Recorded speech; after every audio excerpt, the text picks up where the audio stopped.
friends, this is Dishant Gautam, Associate Professor from the Department of Pharmacology. Today we will continue your second unit, Pharmacology of Drugs Acting on Cardiovascular System.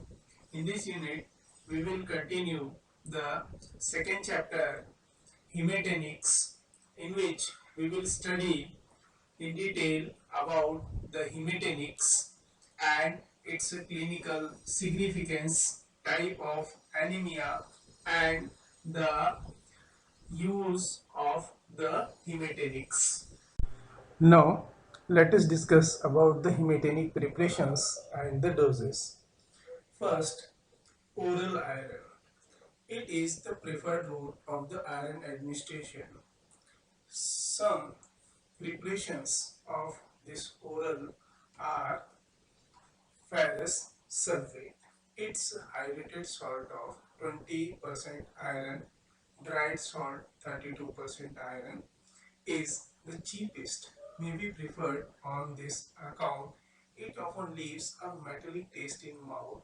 The brand name is Fasolate 200 mg tablet. The second is ferrous gluconate 12% iron, Ferrinicum 300 mg tablet, 400 mg per ml in an elixir form. Third is the ferrous fumarate, 33% iron, is less water soluble than the ferrous sulfate and the tasteless. Nori A 200 mg tablet is a brand.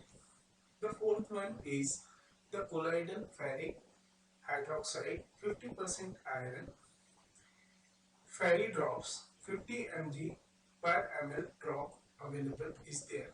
The main adverse effect of oral iron preparations are epigastric pain, heartburn, nausea, vomiting, bloating, staining of teeth and metallic taste with the colic, etc. The hematinic preparations are used for mainly the two purposes.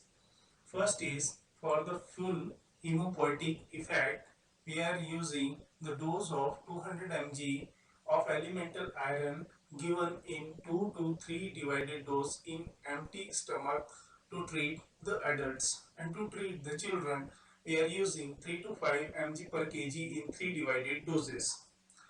For getting the prophylaxis effect, we are using 30 mg elemental iron per day is sufficient. Other preparations of the same is the ferrous succinate, iron choline citrate, iron calcium complex, ferric ammonium citrate, ferrous ammoniate or ferric glycophosphate, ferric hydroxypolymaltose. All these preparations and the use of these preparations should be responsible for increase in the reticulocyte in 2 week and peak in the 4 week, and also should be responsible for the rise of the hemoglobin from 0.5 to 1 gram per deciliter per week is a considered adequate requirement of the oral hematinic preparations. The indications of oral iron therapy for the prophylactic use are in the pregnancy from 4th month to the lactation, in menstruation, in fantasy and childhood, and in case of the premature babies and babies when late, and in addition to this, professional blood donors also we are giving as a prophylactic use. Now come to its therapeutic use. It is used in iron deficiency anemia. Iron deficiency anemia, if it is due to the menorrhea, peptic ulcer, piles, hookworm infections, malabsorption syndrome, in addition to this, anemia of the pregnancy and the treatment of severe pernicious anemia, we are using these preparations. Now, let us discuss about the adverse drug reaction of oral therapy of the hematinics. Constipation due to astringent effect is common than the diarrhea, epigastric pain, heartburn, nausea, vomiting, bloating, teeth staining, metallic taste is the patient compliance. Start with the low dose and then increase the higher dose of the hematinics. Now, after the discussion with that of the oral preparation, now come to the parenteral preparation. The indications of parenteral preparations are the oral iron not tolerated by the patient, failure to absorb oral iron, non-compliance, severe deficiency due to the chronic bleeding, along with erythropoietin, oral iron may not be absorbed at the sufficient rate to meet the demand of the patient for replenishment of the iron store. This formula is being used, that is the iron requirement in mg is equal to the 4.4 into the body weight in kg into the hb deficient gram per deciliter. Parenteral iron preparations are iron dextran and iron sorbitol in citric acid intramuscularly, ferrous sucrose and ferric carboxymaltose. Iron dextran IV and IM is a colloidal preparation of ferric oxyhydroxide complexed with polymerized dextran. It's a high molecular weight greater than 6000 dark brown viscous liquid. 50 mg of elemental iron is present in 1 ml.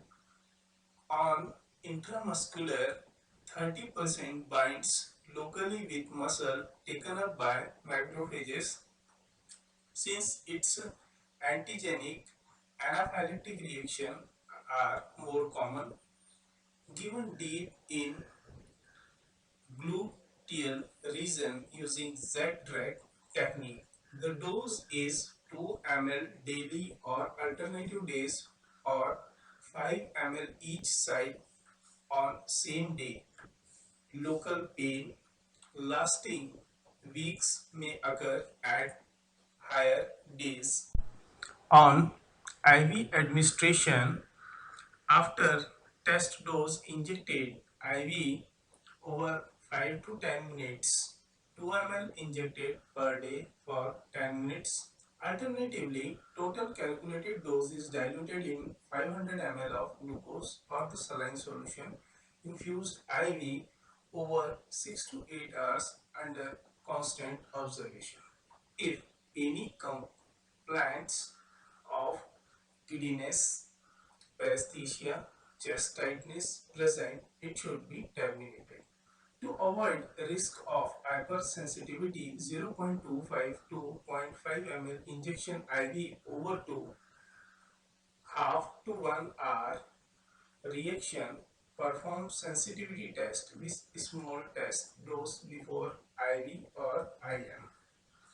Adverse drug reactions are the local pain in injection site, pigmentation, sterile abscesses, old diluted pits.